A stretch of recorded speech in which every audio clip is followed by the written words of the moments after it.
Yes hi guys, this side CS Harish Mataria and 12th standard book keeping and accountancy का आज हम लोग bills of exchange topic का revision करने जा रहे हैं बेटा। सो प्लीज आ जाओ, अच्छे से ध्यान देना।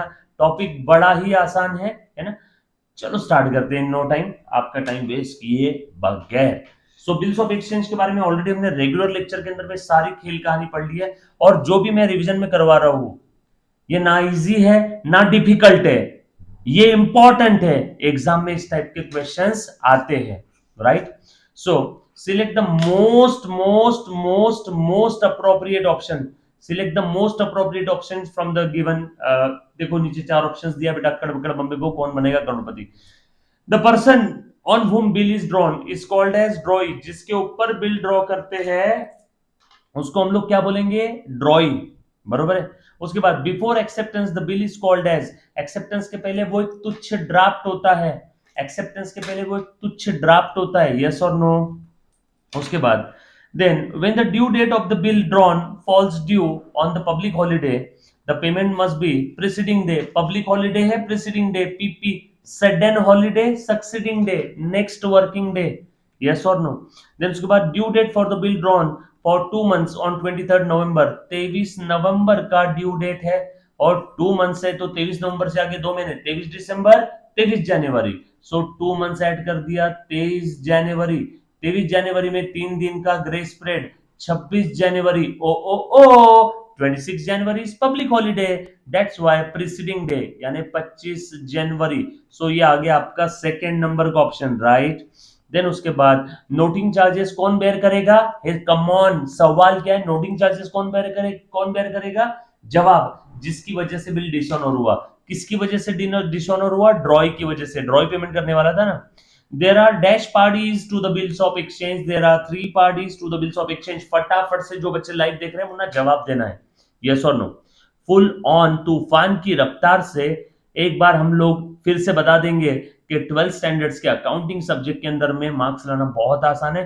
फुल स्पीड में जवाब देना है, जहां डाउट आए वहां पूछना है। जो बच्चे लाइव देख रहे हैं और जो बच्चे रिकॉर्डेड देख रहे हैं, मेक श्योर कि मतलब लाइव वाले बच्चे जवाब देंगे और डाउट पूछेंगे, तो वो डाउट मैं एक बार रिपीट करूंगा और उसके बाद आपको एक्सप्लेन करूंगा ताकि रिकॉर्डेड वाले बच्चों का भी फायदा हो जाए पूरा, यस और नो। सो आ जाओ जल्दी जल्दी से। Next, bill drawn 2 months after date, ठीक है। 3rd जनवरी से 2 महीना, 3 फरवरी 3 मार्च, 4 5 6 March will be the due date, yes और नो, क्लियर है। चलो आगे। देन नोटरी पब्लिक ये गवर्नमेंट ऑफिसर रहेगा। व्हेन एक्सेप्टेंस और drawee does not pay the amount of the bill to the holder on the due date, it is known as dishonoring of the bill। अगर बिल का payment नहीं किया तो dishonour हो गया। Then person who accept the bill treats the bill as a bill payable. जिसने bill accept किया उसको पैसा देना है तो पेएबल, जिसने बिल ड्रॉ किया उसके लिए बिल रिसीवेबल। मैं एक क्वेश्चन के साथ साथ दूसरा क्वेश्चन भी बता रहा हूँ और लॉजिक भी बता रहा हूँ, सो मेरे शब्दों के ऊपर ध्यान देना मुन्ना। Bills of exchange is called as dash by one who is entitled to receive the amount due on it. बोलो बेटा, बिल्स ऑफ एक्सचेंज को हम लोग उसे क्या बोलेंगे, जिसको अमाउंट मिलने वाला है उसके लिए बिल रिसीवेबल, जिसको अमाउंट मिलने वाला है, जिसको अमाउंट मिलने वाला है उसके लिए रिसीवेबल, जिसको अमाउंट देना है उसके लिए payable. Person who draws the bill is called as drawer. जिसके ऊपर बिल ड्रॉ किया वो ड्रॉई, यस और no. Bills of exchange is required to be accepted, दूध पीता बच्चा भी बोलेगा बिल्स ऑफ एक्सचेंज के लिए एक्सेप्टेंस जरूरी। जब तक ड्रॉई बिल को एक्सेप्ट नहीं करता तब तक वो वैलिड बिल नहीं माना जाएगा। Person who accept the bill is called as drawee. Drawee तो दिख नहीं रहा है तो उसी को हम लोग बोल देंगे एक्सेप्टर, उसी को हम लोग बोल देंगे एक्सेप्टर। ड्रॉई होना चाहिए, ड्रॉई दिख नहीं रहा तो एक्सेप्टर। आ जाओ, person to whom amount pay is called as payee, yes और नो, क्लियर है, पक्की बात। चलो आगे। या फिर payee is the person to whom amount of the bill is payable, payee ही बोल देंगे उसको। When the acceptor accept the bill with a certain condition, acceptance is called as, बोलो बेटा, कुछ कंडीशंस रख के उसने बिल को एक्सेप्ट किया है, अगर ये कंडीशन पूरी हो जाती है मैं बिल एक्सेप्ट कर लूंगा, उसे क्वालिफाइड एक्सेप्टेंस बोलते हैं। ही हैज और she has some qualification on the bill, he has, बिल्कुल सही जा रहे हो मेरे प्यारे बच्चों। आ जाओ। ड्रॉई becomes N dash on acceptance of a bill, ड्रॉई becomes N dash on acceptance of the bill. बोलो बेटा, ड्रॉई क्या बन जाएगा बिल के एक्सेप्टेंस के ऊपर, एक्सेप्टर। जिसने बिल एक्सेप्ट किया वो क्या बन जाएगा, acceptor. Borrowing money from the bank on the security of the bill is called as, बोलो बेटा, डिस्काउंटिंग। डिस्काउंटिंग, बैंक में जाकर के बिल दे दिया और हमने पैसे ले लिए, discounting. Bills of exchange is can be discounted with, बोलो बेटा, bills of exchange can be discounted with bank, so simple. Discounting तो बैंक के साथ ही होगा। Transferring a bills of exchange before the maturity to a third party is called as, maturity के पहले हमने बिल को ट्रांसफर कर दिया, उसे बोलते हैं एंडोर्समेंट। पीछे साइन करके हमने ट्रांसफर कर दिया, उसको क्या बोलेंगे, endorsement. Then person who endorse the bill, endorser, जिसको बिल एंडोर्स किया, endorsee. If the bill fall due on 15th of August then it must be made payable on 14th of August, क्योंकि 15 अगस्त public holiday तो preceding day. उसके बाद आगे, अब bill drawn on 12 जून, 2 महीने के लिए, 12 जून से 2 महीना, 12 जुलाई, 12 अगस्त, 3 दिन का ग्रेस पीरियड, 15 अगस्त, तो आ जाएगा 14 अगस्त, क्योंकि इस दिन पब्लिक हॉलीडे तो एक दिन पहले का। 14th ऑफ अगस्त, 24 का आंसर रहेगा आपका, 14th of August. Then bill is drawn, ये आ गया 14th of August. If the bill is drawn on 3rd of July for 40 days, 3 जुलाई से आगे 40 दिन। रुको, जुलाई कितने दिन का है, 31 दिन का है, तो 3 से आगे 31 दिन तक कितने दिन होते हैं बेटा, 27 दिन। 31 माइनस 3, 27, टोटल 40 दिन है, तो और आगे 13 दिन, तो अगस्त के 13 दिन चले गए, 13 अगस्त तक क्या आ गया, है ना। आगे 3 दिन का ग्रेस पीरियड, अगर ऑन डिमांड बिल है तो ग्रेस पीरियड नहीं आएगा, तो 16 अगस्त, 16 अगस्त, 16 अगस्त चलेगा क्या, बिल्कुल चलेगा, कोई दिक्कत वाली बात ही नहीं है। कौन सा नंबर का क्वेश्चन है बेटा, ये आपका 25 नंबर का क्वेश्चन है। देखो चेक कर लो एक बार, 40 डेज था ना, 27 दिन, 3 से आगे 31, 31 में, अब बच्चों 31 में 3 गए 28, 28 और आगे कितने दिन चाहिए फिर हमें, 12 दिन, तो ये 12 अगस्त आ जाएगा, और ये 3 दिन 15 अगस्त, प्रीसीडिंग डे आना चाहिए 14 अगस्त, 14 August will be the correct answer. ये 31 और 3 का डिफरेंस 28 दिन होता है, 31 और 3 का डिफरेंस 28 दिन होता है। यस यस यस यस, बिल्कुल बिल्कुल सही जा रहे हो बेटा आप। आ जाओ उसके बाद आगे और बढ़ते बेटा। Next, bill is drawn on 23 September for 4 month, 23 सितंबर से 23 अक्टूबर, 23 नवंबर, 23 दिसंबर, 23 जनवरी, और उसके बाद 3 दिन, 24, 25, 26 जनवरी, 25 जनवरी आ जाएगा due date. Bill is drawn on 23 October, payable after 3 month, 23 अक्टूबर, 23 नवंबर, 23 दिसंबर, 23 जनवरी, 24, 25, 26, 3 दिन का ग्रेस पीरियड, 25 जनवरी, क्योंकि पब्लिक हॉलीडे आ गया 26 जनवरी, यस और नो।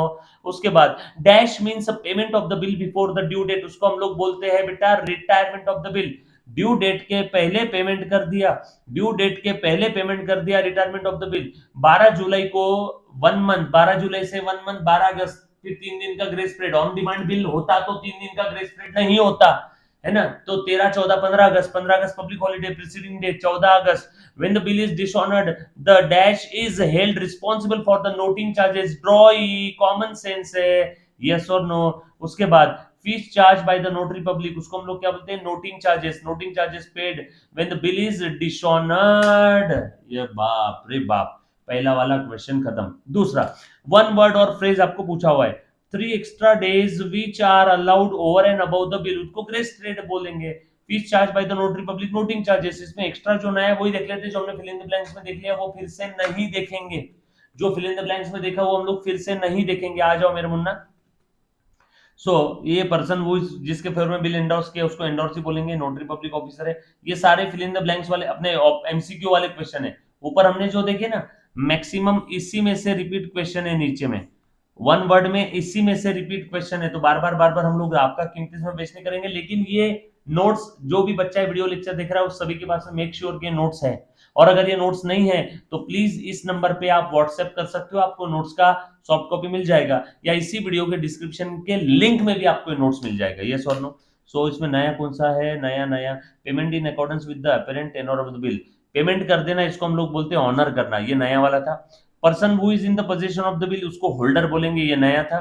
देन जो बिल को होल्ड कर रहा है वो कौन हो गया, होल्डर।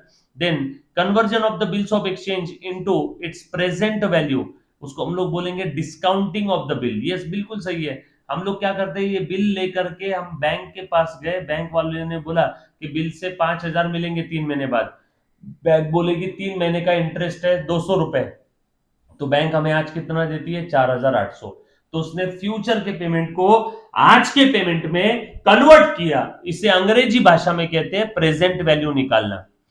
डिस्काउंट करना मतलब क्या करना, प्रेजेंट वैल्यू निकालना। उसके बाद नया और क्या है, नया नया नया ऐसा क्वेश्चन जो ऊपर के एमसीक्यू में नहीं आया। Bills of exchange before it's acceptance के पहले वो ड्राफ्ट रहेगा, देख लिया था हमने। देन नया तो एक भी नहीं है। Then state whether the following statement are true और false. Inland bill is one वो is drawn in one country and payable. Inland तो सेम कंट्री में रहेगा, फॉरेन बिल होता है वन कंट्री और अनदर कंट्री, ये तो गलत बात कर रहा है। इनलैंड तो इंडिया का ही रहेगा, सो ये क्या है, फॉल्स है। सो इनलैंड बिल मतलब जो ड्रॉ भी किया सेम कंट्री में और पेबल भी सेम कंट्री में है, अनदर कंट्री नहीं रहेगा। कांट बी इनलैंड, उसे तो फॉरेन बिल बोलेंगे, अनदर कंट्री है तो। Retirement of the bill means payment of the bill before due date, बिल्कुल सही बात है, true, correct. Drawee can transfer the ownership of the bill, drawee transfer नहीं कर सकता है, ड्रॉवर ट्रांसफर कर सकता है। ड्रॉई ट्रांसफर नहीं, जो भी मैं बोल रहा हूं ना, ड्रॉई ट्रांसफर नहीं कर सकता है, ड्रॉवर ट्रांसफर कर सकता है बेटा। So drawee can not transfer the ownership, क्योंकि ड्रॉई के पास ओनरशिप होती नहीं है, तो ये फॉल्स है। ड्रॉर कर सकता है, ये लिख देना, drawer can transfer. Acceptance of the bill without making any changes in terms of bill, कोई चेंजेस कोई कंडीशन नहीं है तो उसे क्वालिफाइड बोलते क्या, नो। क्वालिफाइड तो कंडीशनल होता है, ये तो गधा गलत बात कर रहा है। सो ये हो गया फॉल्स। उसको हम लोग क्या बोलेंगे बेटा, विदाउट एनी चेंजेस को, विदाउट एनी चेंजेस को कौन सा बिल बोलेंगे, एनीबॉडी, क्लीन और रेगुलर, यस और नो। क्वालिफाइड वाले को हम लोग क्या बोल देंगे, कंडीशनल बिल। आ जाओ, उसी को जनरल एक्सेप्टेंस भी बोलते हैं, without any changes, general, general, general, general acceptance, yes और no.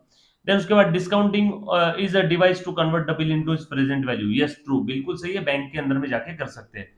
Then bills of exchange must be presented to the acceptors on due date, true, ये भी किया हुआ है, किया हुआ है। Noting charges borne by the drawer, false, drawee को पे करना पड़ेगा, किया हुआ है, किया हुआ है, किया हुआ है। एक second. Bills of exchange is the negotiable instrument, true. Negotiable का मतलब होता है ट्रांसफरेबल। सर ये कहाँ किया हुआ है जो आप बोल रहे हो किया हुआ है, आज ही के मल्टीपल चॉइस क्वेश्चंस में। अभी का जो मल्टीपल चॉइस क्वेश्चन का हमने देखा है ना ऊपर, उसी के अंदर में किया हुआ है, इसका मतलब मैं वो चीज को, क्वेश्चन को स्किप कर रहा हूं। उसके बाद pay is an official person appointed by the central government, no, कोई सेंट्रल गवर्नमेंट अपॉइंट नहीं करती है, फॉल्स। बरोबर है क्या, पे तो वो होता है जिसके पास ड्यू डेट के दिन बिल होता है, जिसके पास ड्यू डेट के दिन लीगली बिल होता है, यस और नो। उसके बाद फाइंड ऑड वन। रिटेनिंग अपने पास रोक के रखना। नोटिंग, नोटिंग हम नहीं करते। डिस्काउंटिंग हम कर सकते हैं, एंडोर्सिंग हम कर सकते हैं, ये हम कर सकते हैं, बिल हमारे पास रखना, या बिल को डिस्काउंट करना ये भी हम कर सकते हैं, या बिल को ट्रांसफर करना ये भी हम कर सकते हैं। नोटिंग हम नहीं करते, ये नोटरी पब्लिक करता है, तो ये ऑड मन हो गया। Then trade bill, accommodation bill, after date bill, demand bill. Trade bill में 3 दिन का ग्रेस पीरियड होता है, अकोमोडेशन बिल इसके अंदर भी 3 दिन का ग्रेस पीरियड रहेगा, आफ्टर डेट में भी रहेगा, इसमें 0 डेज ग्रेस रहेगा डिमांड बिल के अंदर में। नोटरी पब्लिक, ड्रॉर, ड्रॉई एंड पे। नोटरी पब्लिक ये सरकारी ऑफिसर है, बचे हुए तीनों ये आपस में खेल रहे हैं, parties of the bills of exchange है, ये party of the bills of exchange नहीं है, इसलिए ऑड वन है, ये party of the bills of exchange नहीं है। Then discounting charges, rebate, bank charges, noting charges. बोलो बेटा, डिस्काउंटिंग चार्जेस ये बैंक को देते हैं, रिबेट बिल डिस्काउंट, अगर जल्दी हमने बिल का पेमेंट जल्दी कर दिया तो हमें डिस्काउंट मिलता है। बैंक चार्जेस ये भी हम लोग बैंक को देते हैं। नोटिंग चार्जेस कब के होते हैं, ये तीनों भी बिल के पेमेंट के समय है, और ये कब देते हैं, ये जब बिल डिसऑनर होता है तब देते हैं, या at the time of dishonour, yes और नो। उसके बाद क्रेडिटर, ड्रॉई, ड्रॉर, सेलर। हाँ बोलो, क्रेडिटर, ड्रॉई, ड्रॉर। ड्रॉर ये जनरली क्रेडिटर ही होता है, सेलर भी क्रेडिटर होता है। क्रेडिटर तो क्रेडिटर रहेगा, बट ड्रॉई जनरली कौन होता है, डेटर, रेगुलर लेक्चर में बताया हुआ था। ड्रॉई कौन होता है, debtors. Stamp, acceptance, draft, amount, ये ड्राफ्ट। स्टैम्प क्या है बेटा, बिल्स ऑफ एक्सचेंज वैलिड है, valid bills of exchange, acceptance valid bill of exchange, amount लिखा हुआ रहेगा। अच्छा ये ड्राफ्ट जो है ना, ये सब क्या है मालूम है क्या, ये content of bills of exchange है, but draft is not a content of bills of exchange. कुछ याद है क्या, बिल्स ऑफ एक्सचेंज में क्या क्या कंटेंट होना चाहिए, ड्राफ्ट ऐसा कुछ था क्या कंटेंट उसमें। सो स्टैम्प बिल्स ऑफ एक्सचेंज में होना चाहिए, एक्सेप्टेंस जरूरी है, ये जरूरी चीजें है ना, बट ड्राफ्ट ऐसा कुछ था नहीं। Complete the sentence, making the payment of the bill before the due date, लोग फालतू बात कर रहा है, ड्यू डेट के पहले ये पेमेंट कर देना, उसे हम लोग क्या बोलते हैं बेटा, बिल को रिटायर कर देना। ड्यू डेट के पहले पेमेंट कर देना, उसे हम लोग क्या बोलते हैं बेटा, बिल को रिटायर कर देना। So retirement of the bill, retirement of the bill, person whose liabilities are more than his asset, है ना, and not in a position to pay off his liabilities, बोलो बेटा उसे क्या बोलेंगे, इंसॉल्वेंट, साला बैंकरप्ट आदमी, है ना, इंसॉल्वेंट। उसके बाद amount debt can not be paid by the acceptors on account of insolvency is known as, बोलो बेटा उसको क्या बोलेंगे, बोलो बिल्स ऑफ एक्सचेंज के अंदर में जब हम लोग पे नहीं कर सकते हैं तो वो जितने से कम हो जाता है उसे हम लोग क्या बोलते हैं, इनएफिशिएंट है, उसे डेफिशिएंसी बोलेंगे, डेफिशिएंसी बोलेंगे, यस और नो। उसके बाद bills of exchange payable after certain period is known as, after certain period हम लोगों को बिल का पेमेंट करना है, उसको आफ्टर डेट बिल बोल देते हैं, after date bill, after date bill, bill withdrawn and accepted with a valuable consideration, with a valuable consideration, है ना, मतलब ये अकोमोडेशन बिल नहीं है, यहाँ पे कंसिडरेशन है, मजाक मजाक में नहीं किया हुआ है, अगर विदाउट कंसिडरेशन होता तो अकोमोडेशन बिल होता, तो ये ट्रेडिंग बिल है और ट्रेड बिल बोलते हैं इसको प्यार से। Person who draws the bills of exchange is called as drawer. Bills whose due date is calculated from the date of acceptance, इसको बोलेंगे after acceptance bill, after acceptance bill, after acceptance, yes or no। यहाँ तक किसी बच्चे को कोई doubt है तो yes please, any student, any kind of doubt बेटा, anybody, after acceptance और after sight, after acceptance और after sight, आफ्टर साइट, जहां पे हम लोग ड्यू डेट कैलकुलेट करेंगे from the date of acceptance, recording the fact of dishonour, इसी process को हम लोग प्यार से नोटिंग कहते हैं। नोटिंग कौन करेगा बेटा, नोटिंग कौन करेगा, नोटरी पब्लिक ऑफिसर, यस और नो, इसी को हम लोग बोलते हैं नोटिंग, नोटिंग, यस और नो। देन उसके बाद when a drawee accept the bill at a particular place only, qualified acceptance है, कंडीशन वाला है, qualified acceptance, qualified acceptance, yes और नो, क्लियर, पक्की बात, चल, हाँ, qualified as to place, qualified acceptance, qualified as to place, simple है ना, देखा था ना हमने। चलो क्वालिफाइड एज टू, अच्छा लिख दूं क्या ऐसा, qualified acceptance as to place, अच्छा ये बरोबर बोला एक बच्ची ने, लिखना पड़ेगा। अ पर्सन टू whom और as per his order amount of the bill payable is called as, वो पर्सन कौन है जिसको बिल का अमाउंट पे करना है, आसान भाषा में pay. The inland bill is drawn and payable in the same country, the inland bill is drawn and payable in the same country. Then fees charge by the bank for the collection of bill on behalf of the holder is bank charges, is bank charges, yes or no। Then discounting means encashment of the bill before its due date, due date के पहले ही हमने bill का पैसा ले लिया bank वालों से और उनको बैंक को बिल भेज दिया, यस और no. Dash can transfer the ownership, drawer can transfer the ownership, कितना सिंपल है रे। Then noting charges, noting charges please ध्यान देना, noting charges are payable to the notary public on, बोलो बेटा कौन से बिल पे, नोटिंग चार्जेस कब देना पड़ता है, on dishonour of the bill, जब बिल डिसऑनर हो जाता है तब हम लोग नोटिंग चार्जेस देते हैं, नहीं तो क्यों देंगे, कोई शौक है क्या नोटिंग चार्जेस देने का। अब bill of exchange is negotiable instrument, yes or no। If a discounted bill is honored, if a discounted bill is honored, comma the dash does not record this transaction, हाँ discounted bill honour हो गया तो drawer को record करने की जरूरत नहीं है, पूछो क्यों, क्योंकि ड्रॉअर ने बिल दे दिया बैंक को, बैंक ने ड्रॉई से पैसा ले लिया तो बैंक और ड्रॉई देखते बैठेंगे, इसका ड्रॉअर के बुक में कोई एंट्री नहीं आएगा, इंपॉर्टेंट था, अच्छा था। Days of grace are not allowed in the case of demand bill, demand bill के केस में डेज ऑफ ग्रेस अलाउड नहीं है। एंड नोटिंग चार्जेस कौन बेयर करेगा, ड्रॉई, कुछ था रे इसमें, सिंपल है। Then answer in one sentence, what do you mean by bills of exchange, already बताया हुआ है, रिटर्न ऑर्डर है या फिर आप सिंपल एक सेंटेंस भी पढ़ लोगे, है ना, तो भी आपको आ जाएगा, नहीं समझने जैसा कुछ नहीं है। रिटर्न ऑर्डर और sign by the drawer, generally creditor draw करता है डेटर्स के ऊपर में, यस और नो, और डेटर उसको एक्सेप्ट करता है, once the accepted then that draft will be called as bills of exchange. Days of grace 3 days extra days मिलेगा उसको पेमेंट करने के लिए। डिस्काउंटिंग मतलब बैंक के पास जाकर के हमने बिल डिस्काउंट कर दिया, प्रेजेंट वैल्यू उसकी आज हमने ले ली, सिंपल सिंपल सिंपल सिंपल, एक एक सेंटेंस है, इसके अंदर में ज्यादा दिमाग नहीं लगाएंगे। Do you agree disagree, bills of exchange is a conditional order, बोलो बेटा Do you agree or disagree? Bills of exchange is a conditional order. Anybody agree or disagree? Unless otherwise specifically given, bills of exchange must be unconditional. Therefore, disagree. Party which are ordered to pay the amount is known as pay. No, disagree. जो payment करता है वो तो draw ही है, पे ही थोड़ी है. Person in whose favour bill is endorse is known as endorsee. हाँ, ये एग्री. एंडोर्सर बिल देता है, जिसके फेवर में हमने बिल दिया वो एंडोर्सी है. रिबेट और discount given on returning the bill is an income to the drawee. बिल्कुल सही है, ये भी एग्री हम. ड्रॉई को सस्ता पड़ गया, ड्रॉई को कम देना पड़ रहा है. Bill from the point of view of debtor is called as bill payable. Debtor के लिए बिल पेएबल है, एग्री. सिंपल है. अलग कुछ है तो इसमें देखता हूँ. Endorsee is a person in whose favour bill is transferred. ठीक है, सही है. Bill is required. इसमें नया ऐसा जो आपको तकलीफ दे सकता है एग्जाम में, है ना. बिल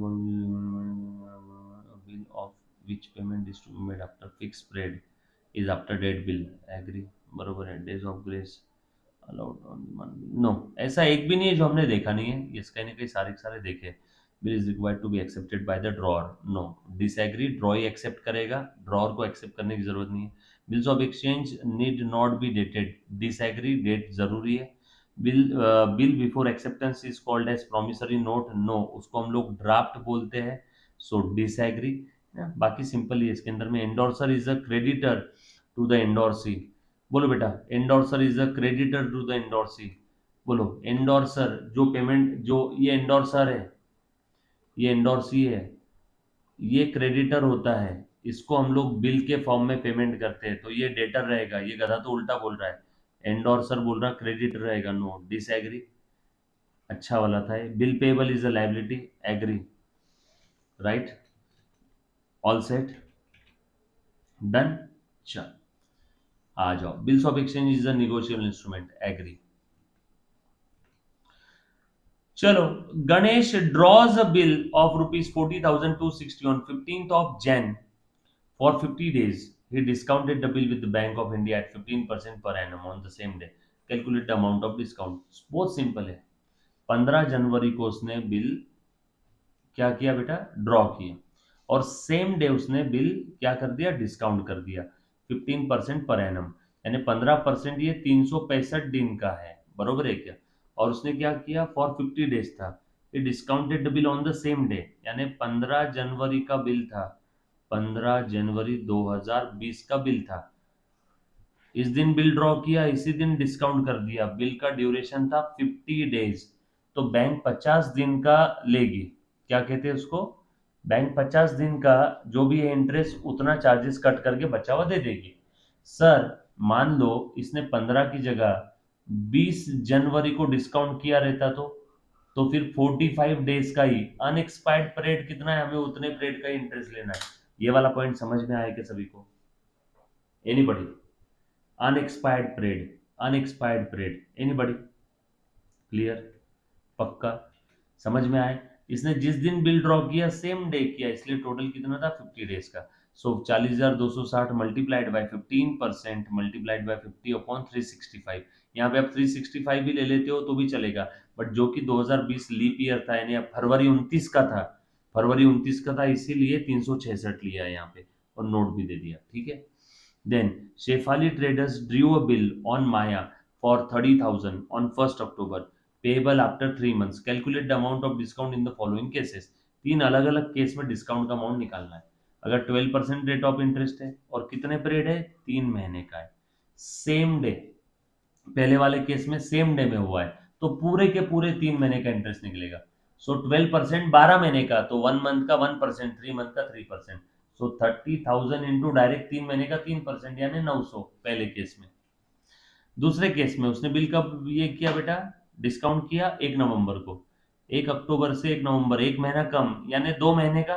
सो 30,000 इंटू 2%, 12%, 12 महीने का, तो 2 महीने का 2%, यानी 600. और यहाँ पे 1 दिसंबर को, यानी अब एक ही महीने का रहेगा. 30,000 इंटू 12%, 12 महीने का, तो 1 महीने का 1%, यानी 300. सिंपल था. पक्का? डन? यहाँ तक किसी बच्चे को कोई डाउट है तो पूछो बेटा एक बार. और कुछ है, इसी टाइप के क्वेश्चंस रहेंगे. अमाउंट ऑफ बैड डेट पूछा है. Veena, who had accepted Sudha's bill for 28,000, was declared bankrupt and only 35 पैसे in a rupee could be recovered. यानी 35 पैसे रिकवर हुआ, मतलब 65 पैसे रिकवर नहीं हुआ। रुपए में 35 पैसा, एक रुपए में कितने पैसे होते हैं? 100 पैसे। 100 में से 35 recovered, therefore balancing figure 65 पैसा, या 100% में 35% रिकवर्ड, तो 65% नॉट रिकवर्ड। सो 28,000 इंटू, ये इतना डूब गया, सो इंटू 65%, तो ये कितना आ जाएगा? करीब करीब 18,200, ये बैड डेट रहेगा। क्लियर? डन। सेम मंथ वाला कैलकुलेशन, डिस्काउंट का अमाउंट ऑफ न्यू बिल पूछा है यहाँ पे। 72,000 का रिन्यूड एक्सेप्टेंस है बाय पेइंग 22,000 इन कैश। देखो तो 72,000 का बिल था, उसमें से वो बोल रहा है मैं 22,000 दे दूंगा, सो बचा कितना? 50,000। और 50,000 का वो बोल रहा है कि नया बिल एक्सेप्ट करने के लिए तैयार है सामने वाला।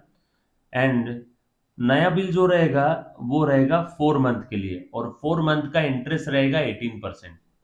72,000 का पुराना बिल था, ड्यू डेट के दिन उसने 22,000 पे कर दिए, तो भैया बचा कितना? 50,000। तो 50,000 के लिए वो बोल रहा है 4 महीने का बिल ड्रॉ कर लो और 4 महीने का इंटरेस्ट भी ऐड कर दो। तो 50,000 पे 4 महीने का इंटरेस्ट कितना आएगा? 18% अगर पर एनम है तो 50,000 पे 4 महीने का इंटरेस्ट कितना आएगा?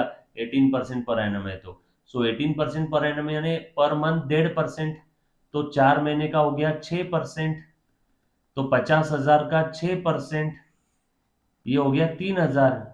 तो नया बिल का अमाउंट रहेगा 53,000। बोला है ना प्लस इंटरेस्ट। बैलेंस बैलेंस है 50,000 और इंटरेस्ट है 3,000, तो नए बिल का अमाउंट रहेगा 53,000। चेक कर लो, आया क्या? टोटल 72,000 का बिल था, बरोबर है? राइट, पक्का। उसमें से 22 दे दिए तो बचा बैलेंस, ये है बैलेंस प्लस इंटरेस्ट। इंटरेस्ट कैसे निकाला? 18% पर एनम है तो 4 महीने का आया 6%, या फिर आप नॉर्मल आपके जैसे निकालना है वैसा भी निकाला तो भी चलेगा। अच्छा, आंसर की वर्किंग नोट आप आपके हिसाब से भी दिखा सकते हो, जरूरी नहीं कि मैंने जैसे बताया वैसे ही बताना है आपने। निशाज एक्सेप्टेंस अमाउंट रिसीव्ड बोला है यहाँ पे, तो बहुत सिंपल है, ये भी आ जाएगा। देखो, Nisha's acceptance for 16,850 send to bank for collection was honoured and the bank charges debited were 125। Okay, find out the amount actually received. 16,850 था, उसमें से 125 कम कर दो, बचा हुआ मिल जाएगा। सिंपल, ये तो मैदा क्वेश्चन था एकदम। डन। और क्या क्या क्वेश्चन है इसके अंदर में? और कितने क्वेश्चंस है? काफ़ी सारे क्वेश्चंस इसके अंदर में और है अभी। राइट, काफ़ी सारे क्वेश्चंस है, तो ये हम लोग कंटिन्यू करेंगे नेक्स्ट लेक्चर में। सो बिल्स ऑफ एक्सचेंज का एक लेक्चर और रहेगा। जो भी आपके डाउट्स है, आपके डाउट्स सटीक होने चाहिए, प्लीज डाउट निकाल करके रख लेना। जो बच्चे लाइव देख रहे हैं मेरे, सो डाउट एकदम सटीक रखना, और ये जितने भी इसमें क्वेश्चन है आज आपने ट्राई करके रखना है, आज आपने ट्राई करके रखना है ना? नेक्स्ट लेक्चर में हम लोग इसी के आगे का बिल्स ऑफ एक्सचेंज का रिवीजन करने वाले हैं। तब तक के लिए अलविदा, take care, bye bye, stay home, stay safe, bye.